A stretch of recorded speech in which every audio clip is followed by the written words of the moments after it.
Hi, this is Dr. Bernard Alvarez with the Global Illumination Council. I wanted to share some thoughts with you today on the path of awakening and what it means to me, and really how important it is to look at the different aspects that are associated with the path of awakening. The only thing that I can do is share with you what I went through when I had my personal awakening. And as many of you know, the path that I had to go through, well, it started with my own personal shamanic vision quest. And through the aid of the emissaries of Light One, I was, let's say, exposed to the atrocities of the world first.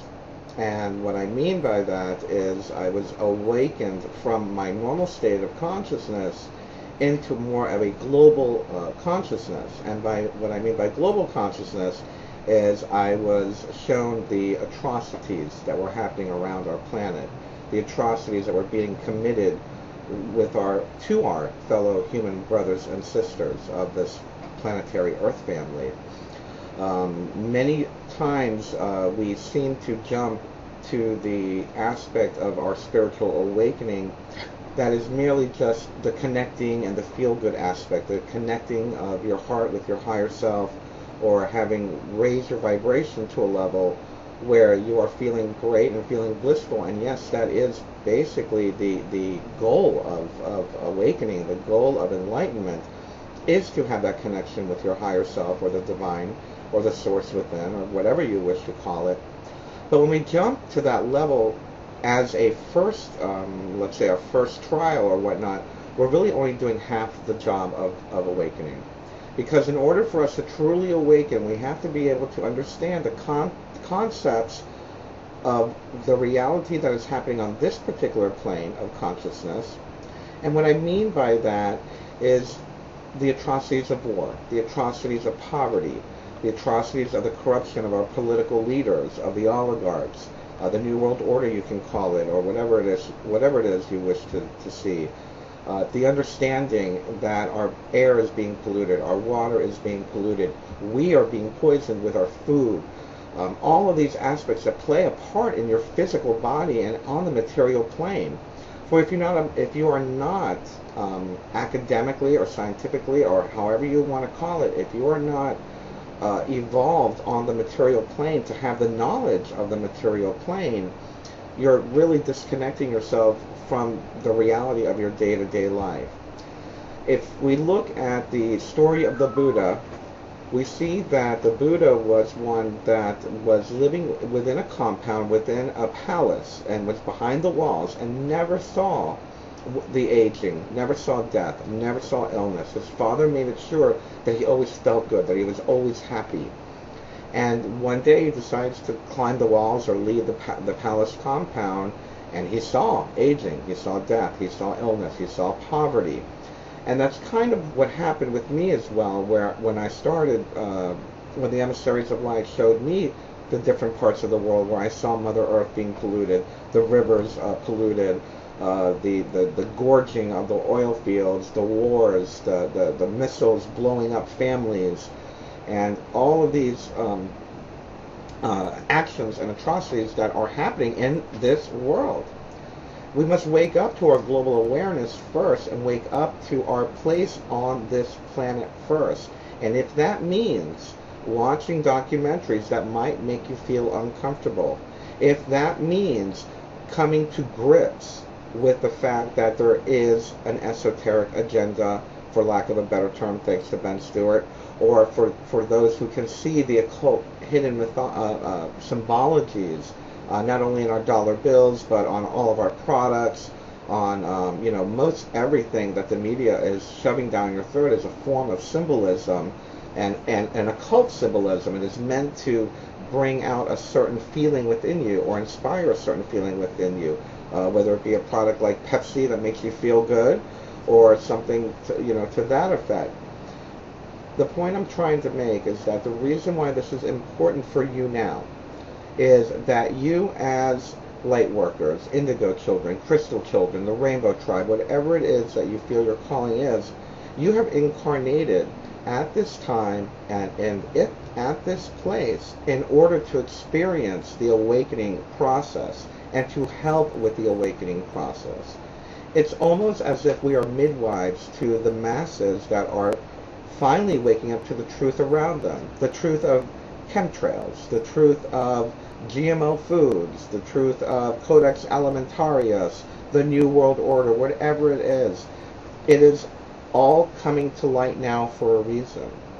And in order for you to be an appropriate teacher and a wayshower, because I come to you hopefully to inspire you to teach others, to offer you the information that you could have available in order to answer the questions that may be brought to you by others that are seeking answers.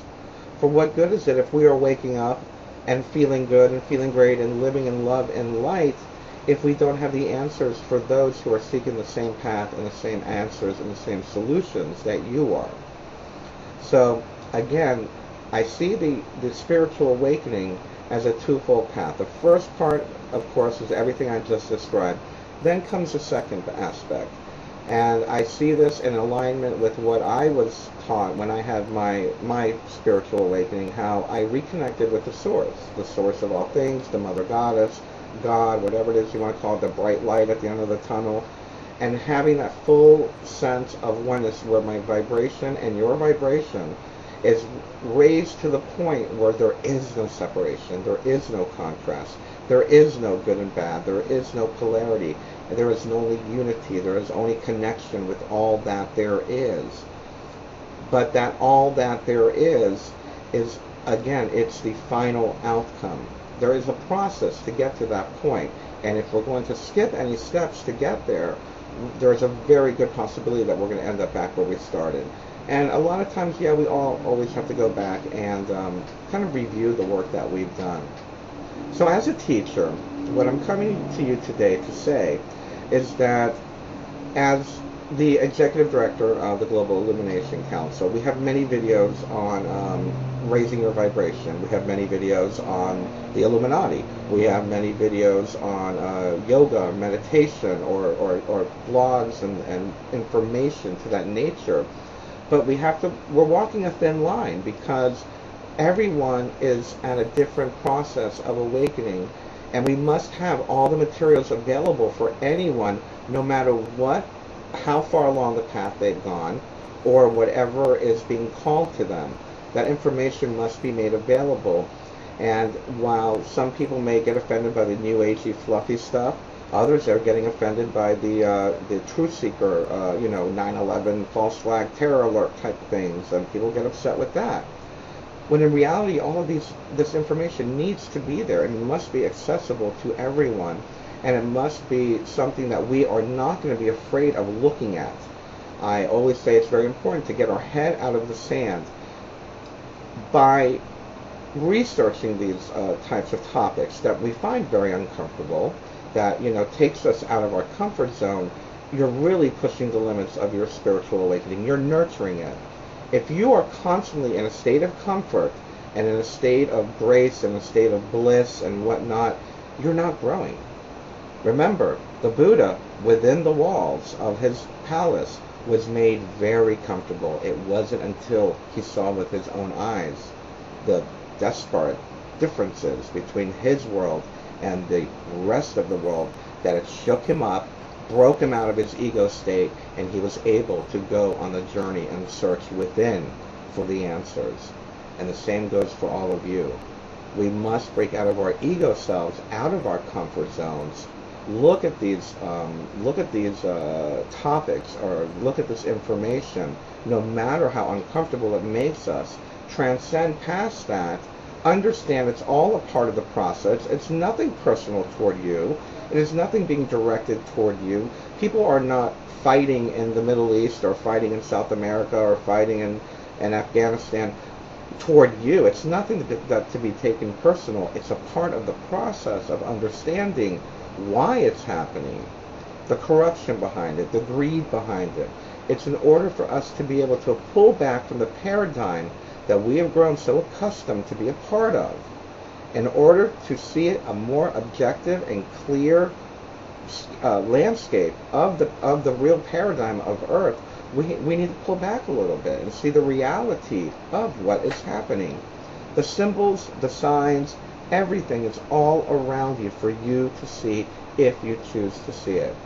That is why one of our taglines is revealing the real matrix and empowering the human experience. Step 1, we reveal the matrix.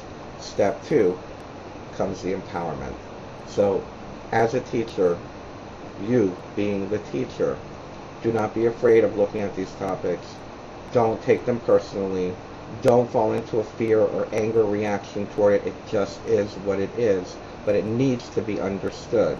Yes, we are at a very, very pivotal point in human evolution. Yes, we are at a very pivotal point in the direction of which way our planet is going, whether there will be a complete control grid ruled by the oligarchs, or will it be a world of peace and understanding and something that we are all self-sovereign beings in a world community of loving beings. It's your choice. This is Dr. Bernard Alvarez leaving you now, thanking you so much for watching and thanking all of our members at the GIC for supporting us. We are a grassroots organization and we do count on your donations. So while you're at the GIC.org, feel free to make a small donation. Also, please note that the Book of One is still available for a short time at tinyurl.com/Book of One. You will find out that's where the foundation of most of my work comes from with the Emissaries of Light. That was the first book that was given to me through them, and I've learned much from it, and I hope that you can too. Besides that, thank you all for being so supportive. I love you all so very much, and I look forward to speaking to you very soon. Thank you.